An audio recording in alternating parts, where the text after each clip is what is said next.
Vamos dar continuidade ao nosso estudo de neuroteologia, a relação entre a fé e o cérebro humano. Então, nós podemos dizer que surge agora o que nós chamaríamos de a neuroteologia moderna. Quando nós falamos em neuroteologia moderna, existem várias pessoas a serem destacadas, mas duas em especial nós temos que citar. O psiquiatra e antropólogo italiano que foi morar nos Estados Unidos, Eugene Giuseppe Dacli. Repare que ele viveu pouco tempo, de 1940 a 1998, ele que teve a ideia de começar a estudar os fenômenos espirituais usando a ressonância magnética, usando o SPECT, usando o PET. O seu objetivo de estudo agora era especificamente esse. Então, nós podemos dizer que ele é o pai da neuroteologia moderna, embora não tenha sido ele o criador de tal palavra. Essa palavra foi criada posteriormente no ambiente jornalístico para designar os trabalhos que Dacli estava fazendo. Enquanto ele desenvolvia os seus trabalhos, ele recebeu como assistente o neurologista americano Andrew Newberg. Está vivo ainda, nasceu em 1966. Foi o principal auxiliar, o principal assistente de Dacli, e devido à morte prematura de Dacli, Newberg acabou assumindo a responsabilidade pela continuação das pesquisas neuroteológicas. Se vocês procurarem no YouTube, existe uma quantidade muito grande de filmes falando a respeito de Newberg e as suas experiências. É interessante, nesse momento, uma pesquisa na internet a respeito dos trabalhos realizados por Newberg. Então, Dacli e Newberg, eles, primeiramente, constataram o seguinte: quando uma pessoa passa pela sensação de unicidade, quando ela perde a noção de si mesmo e se liga com o seu ambiente pleno. Eles observaram que o lobo parietal, essa área da cabeça em cima, do meio da cabeça para trás, é extremamente estimulado.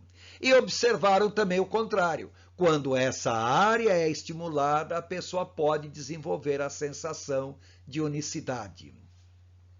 Observaram também as alterações emocionais, tanto de alegria e de pavor, de acordo com o significado que cada pessoa atribui ao fenômeno. Ou seja, quando áreas específicas da cabeça são estimuladas, a pessoa pode passar por experiências espirituais.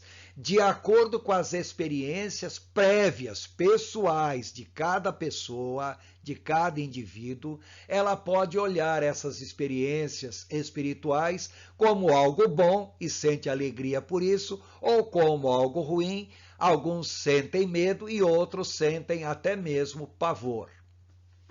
E as experiências de Dacli e Newberg também comprovaram que alterações de neurotransmissores no sistema límbico, em especial nas áreas referentes ao prazer e recompensa. Ou seja, quando uma pessoa passa por uma experiência agradável, ganhar um presente, ser recompensado, algumas áreas específicas do lobo, do sistema límbico, são estimuladas. E eles observaram também que quando uma pessoa passa por uma experiência espiritual significativa, as mesmas áreas do sistema límbico são igualmente estimuladas. Então, há uma relação direta entre experiências espirituais e a sensação de prazer e recompensa que a pessoa venha a ter. E ainda observaram um aumento do metabolismo de glicose nos lobos frontal, essa parte do meio da cabeça para cima, e lobo occipital, aqui atrás da cabeça, quando as pessoas passam por experiências espirituais, sendo que eles destacaram uma coisa. principalmente na região do córtex pré-frontal. Toda essa área do meio da cabeça até a altura dos olhos é o que nós chamamos de lobo frontal. Especificamente essa área da frente aqui, nós chamamos de córtex pré-frontal, faz parte do córtex frontal. Então, as experiências espirituais não se concentram apenas no lobo límbico, no lobo parietal, no lobo temporal ou occipital. Dependendo do tipo de prática religiosa, também o córtex pré-frontal é bastante estimulado em algumas pessoas especificamente. Essa relação, eles deram o nome de circuito espiritual do cérebro ou de transmissor de Deus, como se houvesse uma verdadeira anteninha dentro da cabeça da pessoa que serve para nos conectar com Deus ou, ao contrário, permitir que Deus se conecte conosco. Temos que entender também que um dos focos do estudo foi o entendimento da glândula pineal, que já era estudada desde a época de René Descartes, lá no início do século XVII.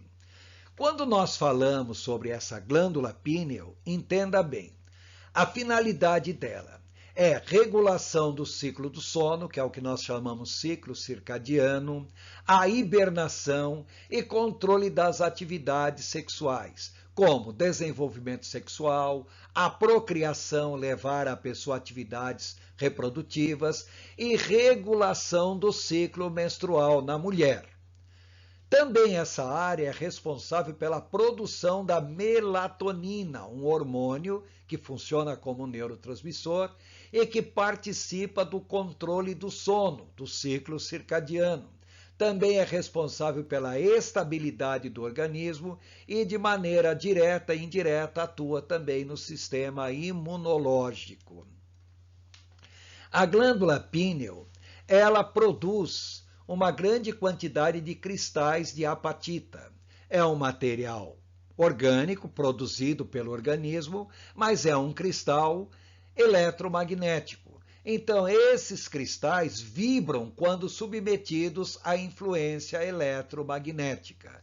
Como nós já dissemos antes, Descartes, em 1640, observou que nas pessoas místicas, clarividentes, médiuns, profetas e assim por diante, a pineal geralmente é maior que nas demais pessoas. Então, ele, Descartes, chegou à conclusão que a finalidade dessa glândula é o local onde a alma humana, onde o espírito humano habita. É óbvio que não tem nada a ver, mas o que nós temos que entender é que foi uma observação bastante interessante de Descartes. Vamos entender também algumas atividades neurológicas nos demais lobos cerebrais. O lobo frontal, primeiramente, toda essa área do meio da cabeça em cima até a altura dos olhos. O lobo frontal é o principal centro da consciência humana, da inteligência, da racionalidade e da personalidade. Quando uma pessoa está passando por alguma experiência espiritual, a região do córtex pré-frontal, essa frente, fica extremamente ativada, como se uma pessoa estivesse num processo de atenção focalizada, como se a pessoa estivesse realmente concentrada em algo. Então, há uma relação direta entre atividades espirituais e o lobo frontal.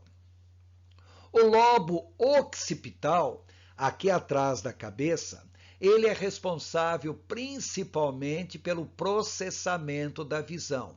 Quando uma pessoa está passando por experiências espirituais profundas, essa área é bastante ativada e a pessoa pode ser levada a um processo alucinatório visual.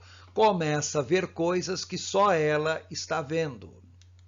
O lobo temporal, do lado esquerdo, interpreta experiências voltadas para Deus, enquanto que o lado direito interpreta experiências voltadas para outras fontes.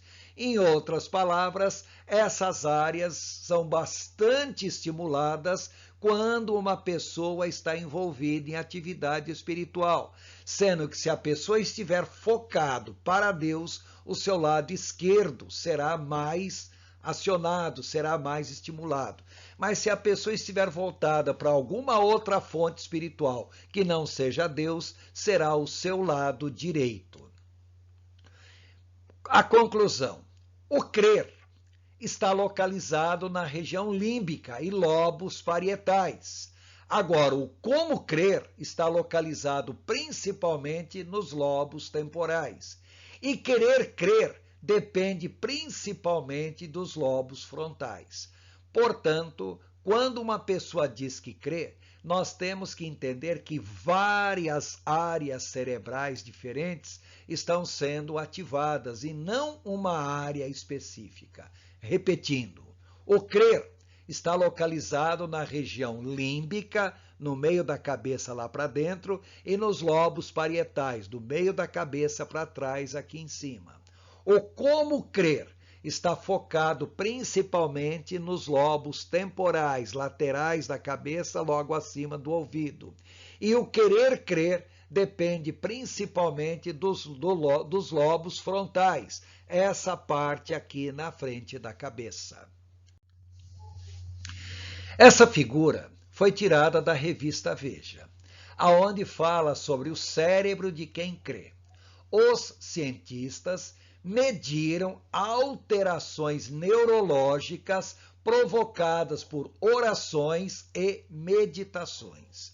Então, observe, aí coloca unidade cósmica. Quando o lobo parietal se acalma, a pessoa pode se sentir como se estivesse fundida com o universo. É o oneness que nós mencionamos várias vezes. Então, é uma atividade focalizada principalmente no lobo parietal. Agora, respostas a palavras religiosas, localizadas no ponto de união de 3 lobos: o lobo frontal, o lobo parietal e o lobo temporal. Essa região administra a reação à linguagem, principalmente o lobo temporal.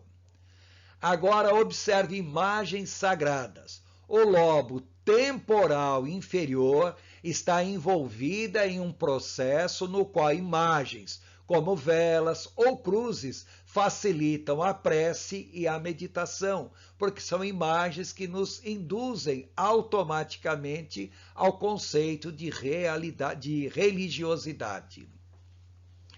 Agora, atenção, diretamente ligado à concentração, o lobo frontal, representação pelas áreas vermelhas no topo do desenho abaixo. Então, observe, quando a pessoa está com a atenção focalizada, o lobo frontal está muito mais ativado. Então, ele é ativado também durante a meditação. E, finalmente, nós temos as emoções religiosas. O lobo temporal central, que é essa parte realmente acima do ouvido, está relacionada com os aspectos emocionais da experiência religiosa, tais como a alegria, o medo. Lembrar que isso também está relacionado lá dentro, na região límbica, logo atrás ou mais interiormente ao lobo temporal.